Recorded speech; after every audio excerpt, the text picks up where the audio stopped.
to start off, we're going to speak about, I'm going to ask you to explain to me about this unusual project that you're involved in at the moment. Can you tell us something about this, John? I can, thanks Eddie. What we're looking at here on the floor is a section of the chimney capping from the Ivy Gardens in Dublin. And this is the last band of stone just before the capping stone, where the pots, all the orange pots that stick out, and as you can see all the holes in it, that's where the flues to all the individual fireplaces down in the building all emerged at this point here. And what's the problem now, and over the years, the frost damage is able to get in and split off the face of the stone. As you can see, all the pieces are missing. So we have to make a whole new section of capping and replace it with all these stones here, actually carved back into the pieces. And then that goes back to the builder, who in turn sets it up and gets it, when you're standing at street level looking up, it's nice and crisp again, instead of looking like it's all worn out. And of course, all of this work that you will be doing, John, you're doing it by hand. It's most of it by hand. The roughing out will be done with modern diamond machinery, but you can't get modern diamond machinery into the certain sections we need to. So then we revert back to what people call the old methods, which is handwork, so punching and pitching and carving it out from that set. And just to look at that, it's only one band of stone around the chimney. It just shows how much work and the craft and the skill of the men that worked on that.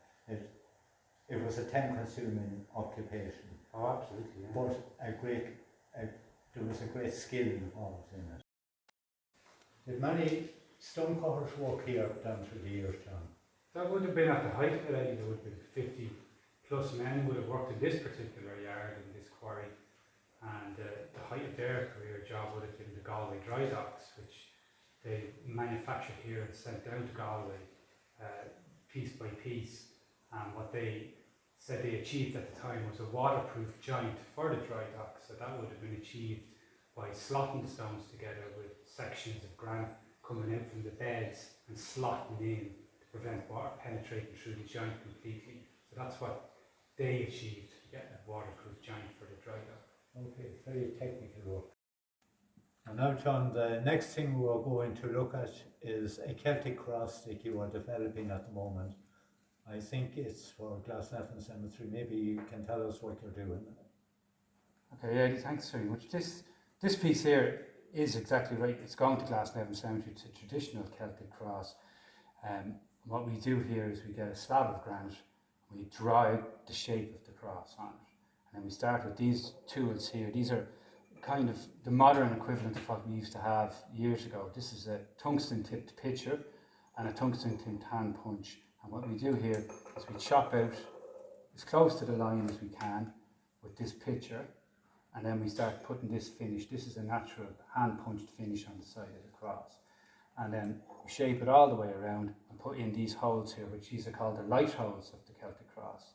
And from this point here, that gives us room for what we call the shaft and the head, and this is where we put all our interlacing, all that, that hand carved knot design and different sections up along. And in this particular case, the clad hands are being carved into the centre here, because the customer his people like that image, so that's what's going to be carved in here. Well, thanks very much, John. That's very typical of a lot of work that you do here, isn't it? Yeah, it is. And a lot of your Celtic crosses can be seen in several cemeteries all around the Dublin and the Wicklow area. And in fact, we may go to maybe look at a few more of those in the local graveyard later on in Ballyknockan's graveyard. This tool is a pitcher used for taking off heavy waste. This tool here is a hand punch. It's used to give that texture finish, as we can see along the edge there, and for taking down waste.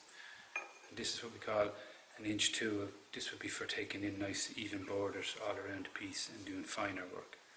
And obviously we've got a lump hammer, and then this here is a mallet. It gives a very soft blow, gives a nice even finish. It doesn't stun the granite or bruise it, as they call it here.